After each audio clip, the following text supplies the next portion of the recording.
ॐ भूर्भुवः स्वः तत्सवितुर्वरेण्यं भर्गो देवस्य धीमहि धियो यो नः प्रचोदयात्। ॐ सद्गुरुचरण कमलेभ्यो नमः।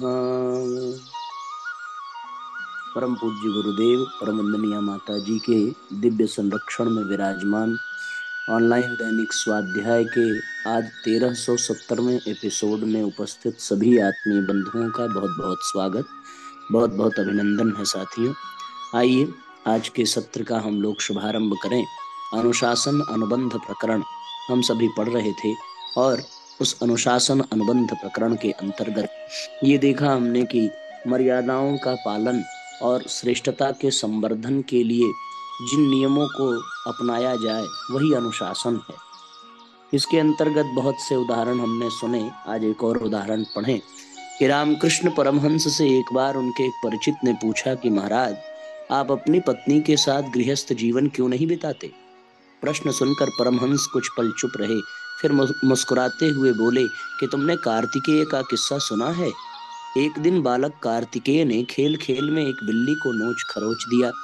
घर आए तो अपनी माँ का मुख देखकर हैरान रह गए। माँ के गालों पर नाखूनों की खरोच के वैसे ही निशान पड़े थे। कार्तिकेय ने आश्चर्य से खरोच के निशानों का कारण पूछा तो माँ बोली, बेटा ये तेरा ही कार्य है, तूने ही तो अपने नाखूनों से खरोचा है, मैंने नोचा है। बालक कार्तिकेय का आश्चर्य और बढ़ा। अविश्वास के स्वर में, मैंने तुमको कब नोचा? क्यों, भूल गया क्या? आज तूने बिल्ली को नोचा खरोचा था। बिल्ली को तो जरूर नोचा था, कार्तिकेय ने उसी स्वर में कहा, लेकिन तुम्हारे गालों पर निशान कैसे पड़ गए?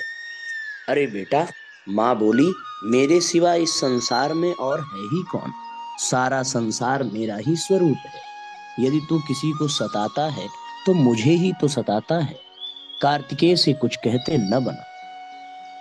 निश्चय कर लिया उसने, मैं विवाह ही नहीं करूंगा, क्योंकि संसार की सब स्त्रियां जब मातृवत हैं तो विवाह करूं भी तो किसके साथ?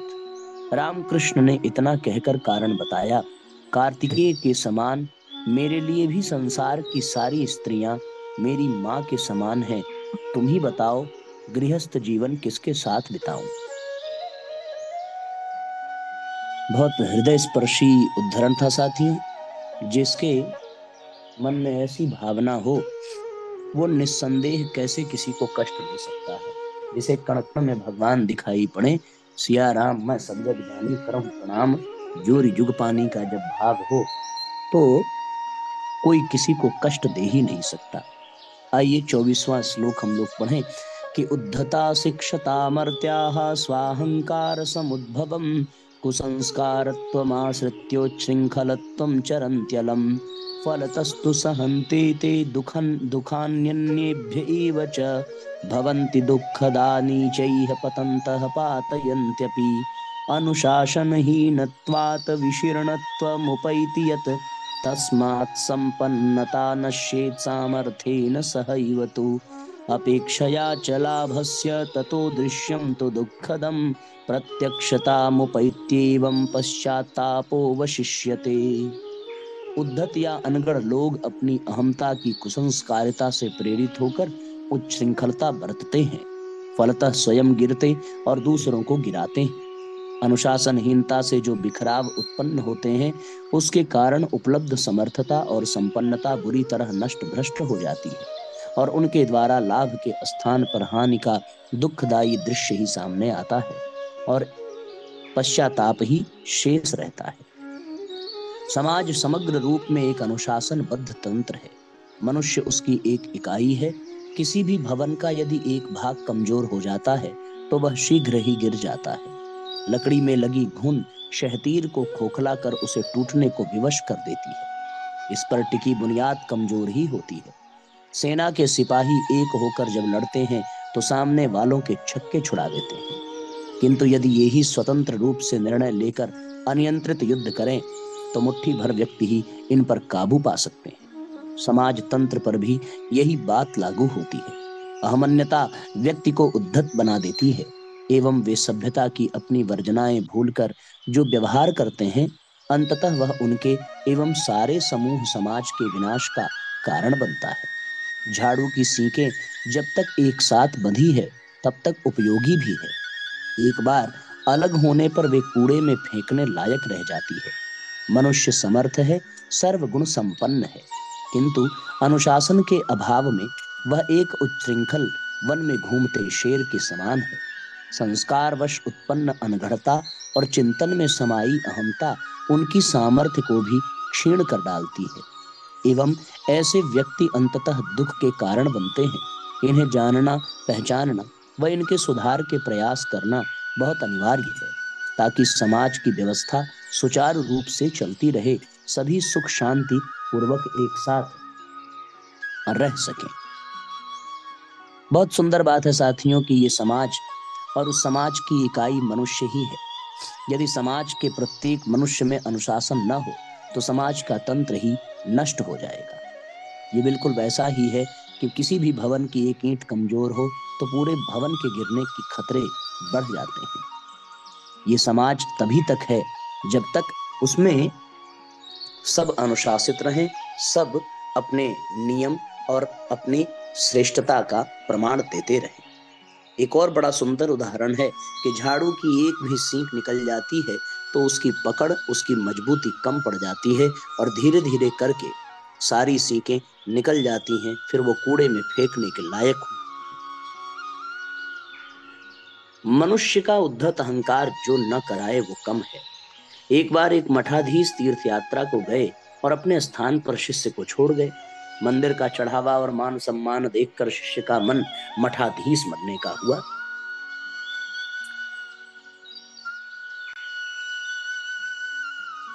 ये साथियों एक पृष्ठ यहाँ पर जो है गायब ही हो गया है, लेकिन अब कहानी इतनी बढ़िया है कि सोचना चाहिए क्या किया जाए। ये पृष्ठ संख्या जो यहाँ पर है उसको 160 और 160 पर ये कि महंत जी पर विपदा बरसी। अगर किताब में से हम इसको देख करके आप लोगों को सुनावें तो मैं फिर से इस कहानी का शुभारंभ करूं। अब उस शिष्य को मन हुआ ऐसा करने का कि वो भी मठाधीश बन जाए। उसने इसके लिए एक तरकीब सोची। महंत जी के आने से पहले ही उसने अफवाह फैला दी कि लौटने पर महंत जी के बालों से करामात होगी। जो एक भी बाल प्राप्त कर लेगा उनकी मनोकामनाएं पूरी। लोग प्रतीक्षा करने लगे। जैसे ही महंत जी लौटे लोग उनके बाल मांगने लगे। इतनी मांग देखकर वे हड़बड़ाने घबराने लगे तो लोगों ने उनकी दाढ़ी, मूछों पर हाथ साफ करना शुरू कर दिया। थोड़ी ही देर में सारे बाल नुच गए, यहाँ तक कि सिर पर भी एक बाल बाकी न रहा। जड़ें उखाड़ने से लहू टपकने लगा। महंत जी इस नई विपत्ति से घबराकर स्थान छोड़ गए। शिष्य ने उस स्थान पर कब्जा कर लिया। करामातों की अफवाह तक संकट में उत्पन्न कर दी। अफवाह तक संकट उत्पन्न करती है। फिर कुछ सच्चाई भी हो तो समझ लो कि प्रदर्शनकर्ता की खैर नहीं। अहमन्यता के चमत्कारों की सिद्धि के प्रदर्शन की ललक में उभरती है, वह अव्यवस्था उत्पन्न करती है। अब सारे श्रद्धालु जितने भी थे उन्होंने एक प्रकार से अनुशासन ही तो भंग किया करामात के लोभ में, और दुर्गति को वो बेचारे महंत जी प्राप्त हुए। एक दुर्गुण, और जब मनुष्य अनुशासनहीन हो जाए तो किसी भी के प्रति यह दुर्दशा हो ही जाती है। एक और कहानी है साथियों कि हातिम और औलिया। हातिम हाशिम के निमंत्रण पर एक औलिया उनके दरबार में आए। वे कभी ऊपर आसमान की ओर देखते, कभी जमीन की ओर। हातिम ने इस विचित्र व्यवहार का कारण पूछा उनने कहा, यह आसमान कितना बड़ा, जिसमें तेरी जैसी हजारों हुकूमतें समा सकती हैं। जमीन इसलिए देखता हूँ कि तेरे जैसों की असंख्यों कब्रें इसमें बन चुकी हैं और न जाने कितनी और बनने वाली हैं। हातिम अपनी प्रशंसा सुनने की आशा लगाए बैठे थे, पर जब ऐसी खरी बातें सुनी तो स्तब्ध रह गए और उनने समझा कि उनकी उच्छृंखलता ने बदनामी का अपयश एवं कितनों को बद्दुआ उन पर लाद दी है। तब से उन्होंने अपने जीवन की दिशा धारा ही बदल दी। यही होता है साथियों कि हम अपने कुविचारों के कारण, अपने अहंकार आत्म प्रवंचना के कारण स्वयं को श्रेष्ठ समझने लगते हैं। पर यहाँ पर इस कहानी से हमें ये पता चलता है कि वास्तव में ये आसमान ही है जिसके अंतर्गत न जाने कितनी हुकूमतें हैं, पर ये जमीन भी है जिसमें जिसके कब्र में न जाने कितने हुकूमत करने वाले समाहित हो गए। आंतरिक अनुशासन जीवन में कितना अनिवार्य है, इसे एक बार राजा को उनके मंत्री ने समझाया। पारस्परिक चर्चा के दौरान मंत्री ने राजा से कहा, यदि अवसर मिले तो कोई चालाकी से चूकता नहीं। अवसर मिलते ही लोग धूर्तता का अवलंबन लेते हैं। राजा ने कहा, इसका अर्थ ये हुआ कि संसार में भलमनसाहत है ही नहीं। मंत्री ने कहा, है तो, पर उसे जीवित और सुरक्षित तभी रखा जा सकता है जब सामाजिक नियंत्रण व रोकथाम का समुचित प्रबंध हो। छूट मिले तो कदाचित ही कोई बेईमानी से चूके। बात राजा के गले न उतरी। मंत्री ने ताड़ लिया और अपनी बात का प्रमाण देने के लिए एक उपाय किया। प्रजा में घोषणा कराई कि किसी राजकाज के लिए 1000 मन दूध की आवश्यकता पड़ेगी। सभी प्रजाजन रात्रि के समय खुले पार्क में रखे हुए कड़ाहों में अपने अपने हिस्से का एक एक लोटा दूध डाल जाए। रात्रि के समय पार्क में बड़े बड़े कड़ाहे रख दिए गए। चौकीदार का कोई प्रबंध नहीं किया गया। स्थिति का पता कानो कान सभी को लग गया। रात्रि का समय और चौकीदार का न होना, इन दो कारणों का लाभ उठाकर प्रजाजनों ने दूध के स्थान पर पानी डालना आरंभ कर दिया। इतना लोटे दूध होगा तो हमारे एक लोटे पानी का किसी को पता भी नहीं चलेगा। सभी ने एक ही तरह सोचा और अपने हिस्से के दूध के बदले पानी डाला। दूसरे दिन मंत्री राजा को दूध के कड़ाह दिखाने ले गए। सभी पानी से भरे हुए थे, दूध का नाम तक नहीं था। राजा ने उस दिन समझा कि समाज तंत्र में नीति निष्ठा को जीवित बनाए रखने के लिए सामाजिक अनुशासन की कितनी आवश्यकता है। एक बार मेढकों को अपने समाज की अनुशासनहीनता पर बड़ा खेद हुआ और वे शंकर भगवान के पास एक राजा भेजने की प्रार्थना लेकर पहुंचे। प्रार्थना स्वीकृत हो गई। कुछ समय बाद शिव जी ने अपना बैल मेढकों के लोक में शासन करने के लिए भेज दिया। मेढक इधर उधर निशंक भाव से घूमते फिरते, सो उसके पैरों के नीचे दबकर सैकड़ों मेढक ऐसे ही कुचल गए। ऐसा उन्हें पसंद नहीं आया। मेढक फिर शिवलोक पहुंचे, पुराना हटाकर नया राजा भेजने का अनुरोध करने लगे। ये प्रार्थना भी स्वीकार कर ली गई। बैल वापस बुला लिया गया। कुछ दिन बाद स्वर्ग लोक से एक भारी शिला मेढकों के ऊपर गिरा। उससे हजारों की संख्या में वे कुचल कर मर गए। इस नई विपत्ति में मेढकों को और भी अधिक दुख हुआ। वे भगवान के पास फिर शिकायत लेकर पहुंचे तो शिव जी ने गंभीर होकर कहा, बच्चों, पहली बार हमने अपना वाहन बैल भेजा था, दूसरी बार हम जिस स्फटिक शिला पर बैठते हैं उसे भेजा। इसमें शासकों का दोष नहीं है। तुम लोग जब तक स्वयं अनुशासन में रहना न सीखोगे और मिलजुल कर अपनी व्यवस्था बनाने के लिए स्वयं तत्पर न होगे, तब तक कोई भी शासन तुम्हारा भला भी नहीं कर सकेगा। मेढकों ने अपनी भूल समझी और शासन से बड़ी आशाएं रखने की अपेक्षा अपना प्रबंध आप करने में जुट गए। सृष्टि स्थितौ हि सर्वत्र व्यवहारोऽभिजायते, अनुशासनजः सर्वे निर्जीवा जीवनोऽथवा। ग्रहाः पदार्थाः पिण्डाद्या वनस्पतिसमा अपि अनुशासनसम्बद्धाः स्थिराः सत्यात्मसत्तया। येषु येऽपि च गृह्णन्ति स्वेच्छाचारं व्रजन्ति ते, विनाशं स्वयमन्येभ्यो विपत्तिरभावन्त्यपि। सृष्टि व्यवस्था से में सर्वत्र अनुशासन ही बढ़ता जाता है। ग्रह पिंड पदार्थ वनस्पति तथा सजीव निर्जीव सभी सृष्टि व्यवस्था के अनुशासन में जकड़े रहकर ही अपनी सत्ता बनाए हुए हैं। इनमें से जो भी स्वेच्छाचार बरतता है वह स्वयं तो नष्ट होता ही है, दूसरों के लिए भी विपत्ति खड़ी करता है। मनुष्य की काया से लेकर जीव जंतु समुदाय तक पदार्थों में दौड़ लगाते अणु परमाणु समूहों से लेकर ब्रह्मांड व्यापी ग्रह नक्षत्रों तक तथा विराट प्रकृति के अनन्य घटक वृक्ष वनस्पति समुदाय तक में एक ही एकात्म भाव समाया हुआ है। वो है समष्टिगत अनुशासन का।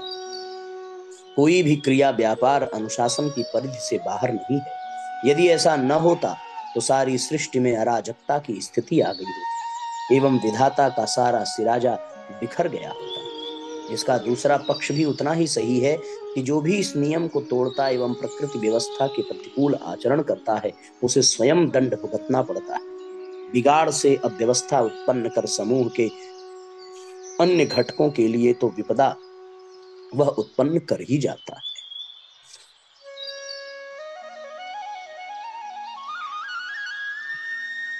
विश्व ब्रह्मांड के समस्त ग्रह नक्षत्र अपनी सूत्र संचालक आकाश गंगाओं के साथ जुड़े हैं और आकाश गंगाएं महातत्व हिरण्यगर्भ की उंगलियों में बंधी हुई कठपुतलियां भर हैं।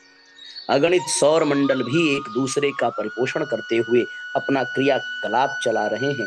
सूर्य ही अपने ग्रहों को गुरुत्वाकर्षण में बांधे हो और उन्हें ताप प्रकाश देता हो सो बात नहीं, बदले में ग्रह परिवार भी अपने शासनाध्यक्ष सूर्य का विविध आधारों पर पोषण करते हैं। सौर परिवार के ग्रह अपनी जगह से छिटक कर किसी अंतरिक्ष में अपना कोई और पथ बना ले तो फिर सूर्य का संतुलन भी बिगड़ जाएगा और वो आज की स्थिति में न रहकर किसी चित्र विचित्र विभीषिका में उलझा हुआ दिखाई देगा।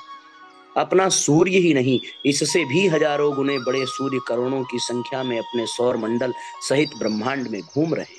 उन सब की गरिमा का लेखा जोखा कैसे लिया जाए, पर देखते हैं कि वे समस्त शक्ति केंद्र अपने अपने कार्य में नियमितता व्यवस्था और मर्यादा लेकर चल रहे हैं। कहीं न उद्धतता है न उच्छृंखलता।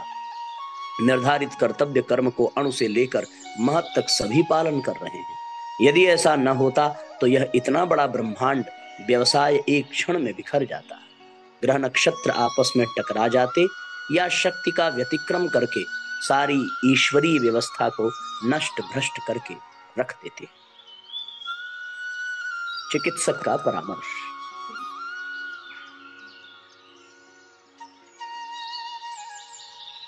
राजमहिषी को क्षय रोग हो गया। चिकित्सा के लिए जीवक बुलाए गए। उनने कहा कि एक महीने एक करवट से, दूसरे महीने दूसरे करवट से, तीसरे महीने ऊपर को मुंह करके लेटना पड़ेगा। यदि ये शर्त स्वीकार हो तो मैं इलाज करूंगा। रानी सहमत हो गई। जीवक ने कहा कि तो अपना निरोग होना निश्चित है।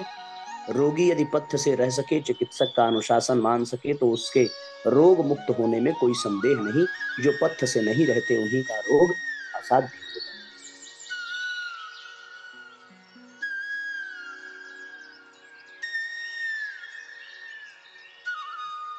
ऑस्ट्रिया के डॉक्टर क्रिथ के दवाखाने में मरीजों की भीड़ लगी रहती है, पर वे इस असमंजस में फंसे रहते कि आदमी कीमती आहार विहार भोगने पर भी बार बार बीमार क्यों होता है। दूसरा प्रश्न उनके मन में ये उठा कि पशु पक्षी क्यों रोगग्रस्त नहीं होते। इसका कारण तलाश करने पर वे इस नतीजे पर पहुंचे कि प्रकृति के अनुबंधों को तोड़ना, प्रकृति का अनुसरण न करना ही इसका एकमात्र कारण है। रोगी होने पर इलाज करने की अपेक्षा यह क्या बुरा है कि रोगी हुआ ही न जाए। उनने आहार विहार का प्राकृतिक तरीका ढूंढा और जो भी मरीज उनके यहाँ आते उन्हें वही अपनाने के लिए कहते। फलतः मरीजों की संख्या तो घटी और जिनने उनकी शिक्षा मानी वे बीमार पड़ने से सदा के लिए बच गए। वे कहते थे कि प्रकृति की ओर लौटो। इसका प्रयोजन जिनने भी किया वे बीमारियों से सदा के लिए बच गए। कुएं पर रहट चल रही थी। घुड़सवार ने घोड़े को पानी पिलाने के लिए इधर मोड़ा तो वह आवाज सुनकर बिदकने लगा। पीछे हटता, आगे न बढ़ता। इस पर सवार ने अकड़कर किसान से कहा कि आवाज बंद करो। किसान ने रहट बंद कर दी। घोड़ा आगे तो बढ़ा पर तब तक नाली में पानी बहना ही बंद हो चुका था। सवार फिर अकड़ा, पानी तो खोलो। किसान ने नम्रता से कहा कि पानी तभी बहेगा जब रहट चले। रहट चलेगी तो आवाज होगी ही। आप नीचे उतरे, घोड़े की लगाम थामे, उसे पानी पिला ले। पानी पी लेने के बाद किसान ने नम्रता से सवार को समझाया कि कुछ पाने के लिए अनुशासन का क ख ग स्वयं से आरंभ करना पड़ता है। इसलिए जीवन में अनुशासन होना चाहिए। अनुशासना पराश्चात्र संयुक्तां सैनिका निजाम चाययन्ति शक्तिं ते लोके मान्या भवन्ति च। सैनिक अनुशासन पालते और संयुक्त शक्ति का परिचय देते हैं, इसी से सभी पर उनकी धाक रहती है। जीवन क्षेत्र में भी अनुशासन पालन करने वाले अपनी धाक जमाए और दूसरों पर छाए रहते हैं। इसका प्रत्यक्ष उदाहरण गांधी जी थे। तो साथियों, हम लोगों ने आज 24 से लेकर के 31 श्लोकों का स्वाध्याय किया और उनका सार संक्षेप यही था कि जीवन में प्रगति वही करते हैं, संगठित वही रहते हैं जो अनुशासन का पालन करते हैं। अनुशासन को जीवन में उतार कर ही जीवन को सुव्यवस्थित बनाया जा सकता है। सृष्टि की सुव्यवस्था केवल सृष्टि के प्रत्येक तत्व के द्वारा निभाए गए अनुशासन के कारण ही है। यदि अनुशासन का पालन सृष्टि का कण कण न करे तो न ये ग्रह नक्षत्र ठीक से काम करें, न सूर्य का उदय अस्त होना संभव हो, न पृथ्वी आदि ग्रह सुरक्षित रह सकें, आपस में ही सब लड़ लड़ करके समाप्त हो जाएंगे। सृष्टि का आधार अनुशासन है, अनुबंध है। इन्हीं भावनाओं के साथ आइए अब आज के सत्र को हम लोग विराम दें। गायत्री मंत्र साथ साथ। ओम भूर्भुवः स्वः तत्सवितुर्वरेण्यं भर्गो देवस्य धीमहि धियो यो नः प्रचोदयात्। सभी आत्मीय बंधुओं को बहुत बहुत प्रणाम। साथियों, सबका मंगल हो। शुभ रात्रि। ओम भूर्भुवः स्वः तत्सवितुर्वरेण्यं भर्गो देवस्य धीमहि धियो यो नः प्रचोदयात्। हम ईश्वर को सर्वव्यापी न्यायकारी मानकर उसके अनुशासन को अपने जीवन में उतारेंगे। शरीर को भगवान का मंदिर समझकर आत्मसंयम और नियमितता द्वारा आरोग्य की रक्षा करेंगे। मन को कुविचारों और दुर्भावनाओं से बचाए रखने के लिए स्वाध्याय एवं सत्संग की व्यवस्था रखे रहेंगे। इंद्रिय संयम, अर्थ संयम, समय संयम और विचार संयम का सतत अभ्यास करेंगे। अपने आप को समाज का एक अभिन्न अंग मानेंगे और सबके हित में अपना हित समझेंगे। मर्यादाओं को पालेंगे, वर्जनाओं से बचेंगे, नागरिक कर्तव्यों का पालन करेंगे और समाजनिष्ठ बने रहेंगे। समझदारी, ईमानदारी, जिम्मेदारी और बहादुरी को जीवन का एक अविच्छिन्न अंग मानेंगे। चारों ओर मधुरता, स्वच्छता, सादगी एवं सज्जनता का वातावरण उत्पन्न करेंगे। अनीति से प्राप्त सफलता की अपेक्षा नीति पर चलते हुए असफलता को शिरोधार्य करेंगे। मनुष्य के मूल्यांकन की कसौटी उसकी सफलताओं, योग्यताओं एवं विभूतियों को नहीं, उसके सद्विचारों और सत्कर्मों को मानेंगे। दूसरों के साथ वह व्यवहार नहीं करेंगे जो हमें अपने लिए पसंद नहीं। नर नारी परस्पर पवित्र दृष्टि रखेंगे। संसार में सत्प्रवृत्तियों के पूर्ण प्रसार के लिए अपने समय, प्रभाव, ज्ञान, पुरुषार्थ एवं धन का एक अंश नियमित रूप से लगाते रहेंगे। परंपराओं की तुलना में विवेक को महत्व देंगे। सज्जनों को संगठित करने, अनीति से लोहा लेने और नवसृजन की गतिविधियों में पूरी रुचि लेंगे। राष्ट्रीय एकता एवं समता के प्रति निष्ठावान रहेंगे। जाति, लिंग, भाषा, प्रांत, संप्रदाय आदि के कारण परस्पर कोई भेदभाव न बरतेंगे। मनुष्य अपने भाग्य का निर्माता आप है। इस विश्वास के आधार पर हमारी मान्यता है कि हम उत्कृष्ट बनेंगे और दूसरों को श्रेष्ठ बनाएंगे तो युग अवश्य बदलेगा। हम बदलेंगे, युग बदलेगा। हम सुधरेंगे, युग सुधरेगा। इस तथ्य पर हमारा परिपूर्ण विश्वास है।